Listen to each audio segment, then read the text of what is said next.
खबर रुड़की से आपको बता रहे हैं। हम बात एक ऐसे दिल दहला देने वाले हत्याकांड की कर रहे हैं जिसने पूरे रुड़की को झकझोर कर रख दिया था। गंगनहर कोतवाली क्षेत्र की कृष्णा नगर गली नंबर 20 में शिक्षक कॉलोनी में 24 अप्रैल 2021 को दिन दहाड़े एक मासूम बेटी की बेरहमी से हत्या कर दी गई थी। निधि उर्फ हंसी, जो अपने परिवार की एक लौती बेटी थी। आज उस परिवार की रसोई ठंडी है, माँ की आंखें सूनी हैं और दिल में आज भी वही सवाल है, आखिर क्यों? आज इस बहुचर्चित हत्याकांड में न्याय की बड़ी मिसाल पेश हुई है। माननीय न्यायालय ने मुख्य आरोपी हैदर को फांसी की सजा सुनाई है, जबकि उसके साथी सारिक उर्फ आरिफ को उम्र कैद दी गई है। अधिवक्ता संजीव वर्मा ने यह जानकारी दी है। लेकिन सवाल यह है, क्या कोई फैसला एक माँ की टूट चुकी दुनिया को दोबारा बसा सकता है? क्योंकि वह माँ आज भी अपनी बेटी की याद में रोती बिलखती रहती है। देखिए कैसे उस माँ के आंसू आज भी बेटी की यादों में आस लगाए बैठे हैं। उसको न्याय मिले, जबकि माननीय न्यायालय की अपर जिला एवं सत्र न्यायालय एडीजे प्रथम रमेश सिंह की अदालत ने इस जघन्य हत्याकांड में 2 आरोपियों को दोषी करार देते हुए सजा सुनाई है। अब सवाल यह खड़ा होता है कि क्या इंसाफ से उस बेटी की हंसी लौट सकती है जिसे दरिंदगी ने छीन लिया?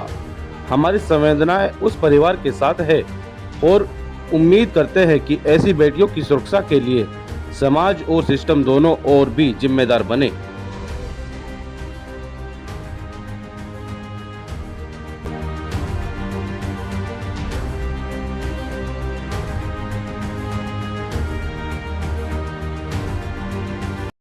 जो मेहनत की, ईमानदारी से की, उसका आज मुझे फल मिला। एक मेरी डिक्शनरी में यही कमी रही थी कि किसी अपराधी को मैं फांसी की सजा नहीं दिला पाया, तो आज वो भी पूरी हो गई है। निधि हत्याकांड 24/4/2021 को हुआ था और एक बहुत गरीब परिवार था जिसको दबाने के लिए बहुत नेता और अपराधी किस्म के व्यक्तियों ने उन्हें धमकी भी दी और पैसे का भी लालच दिया, लेकिन वे मेरे साथ शुरू से लेकर आगे तक जुड़े रहे।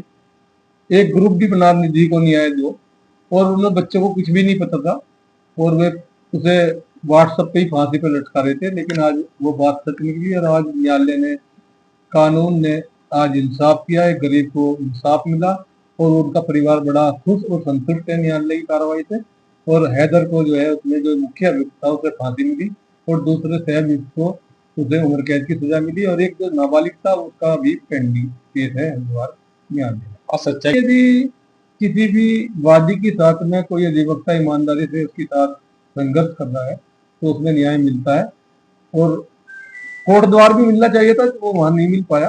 किसकी कमी रही मैं एकदम डायरेक्ट नहीं कह सकता, लेकिन यहाँ पे भी कोई कमी नहीं छूटी। आप तो, और जब मैं नाम ले दूंगा कि किससे मुझे फाइट करनी पड़ी उस परिवार को बचाने के लिए, तो कितने ही आदमी नंगे हो जाएंगे शहर के और उनकी पार्टी भी नंगी हो जाएगी। और विधायक जी ने जो धनराशि देने के लिए आज घोषणा, उन्हें उस समय पे घोषणा की थी, वो उन्हें नहीं मिली। पटवारी की आख्या भी गई, इंक्वायरी भी हुई, लेकिन उस परिवार को कोई सहायता नहीं मिली।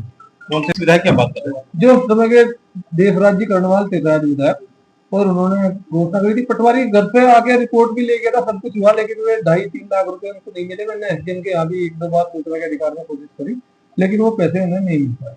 अच्छा, इस तरह उसमें एक कमी रही कि उस परिवार के साथ कुछ 1-2 भी अधिवक्ता लगता और वो संघर्ष करता तो वो वीआईपी का भी पता लगता, और जिसने वो सबूत मिटाए, वहां का जो बुलडोजर चलाया और वो साक्ष्य समाप्त करे गए, उन दोनों को भी अभियुक्त बनवाते और न्यायालय में बयानों में नाम लेके बनवाते और फिर उनको भी सजा होनी चाहिए थी और कायदे में मुख्य अभियुक्त को फांसी की सजा होनी चाहिए थी।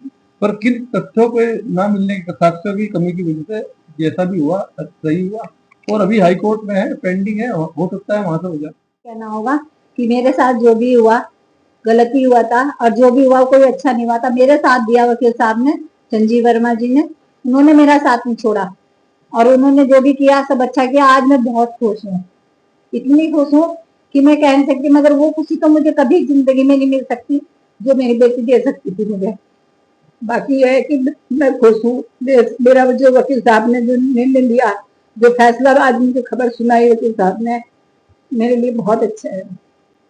तो देखो, ये तो नहीं कह सकती मैं कि वो लोग क्या कहेंगे क्या नहीं कहेंगे, मगर मैं यही कहूंगी कि जो भी कुछ हुआ उसके लिए मैं आज बहुत खुश हूँ बस।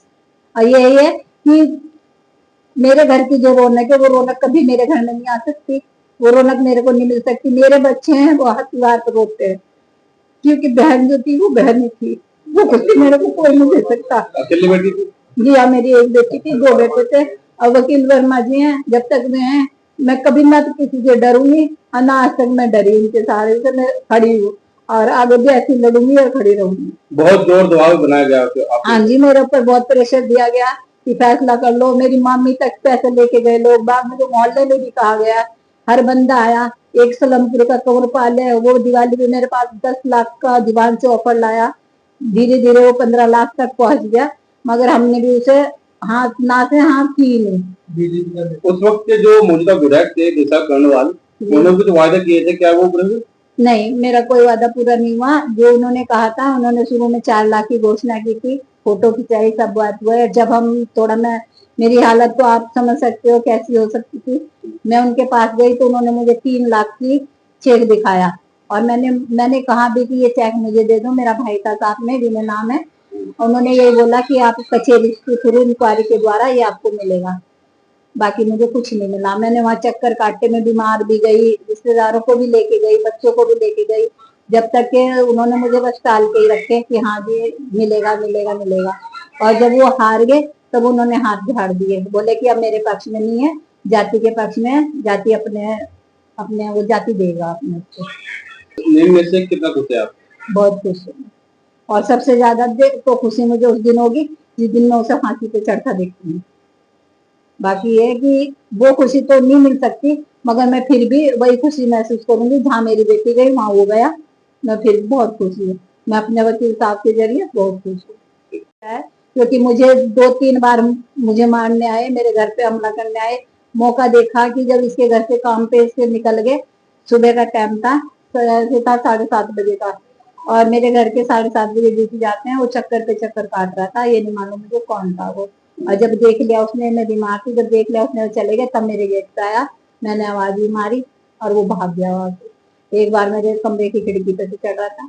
और अभी करीबन 3-4 महीने की बात है, मेरे छोटे वाले लड़के की फोटो लेके टीचर प्लॉट में ढूंढते फिरते थे, मुंह पे नकाब था, कपड़ा रखा था उन्होंने।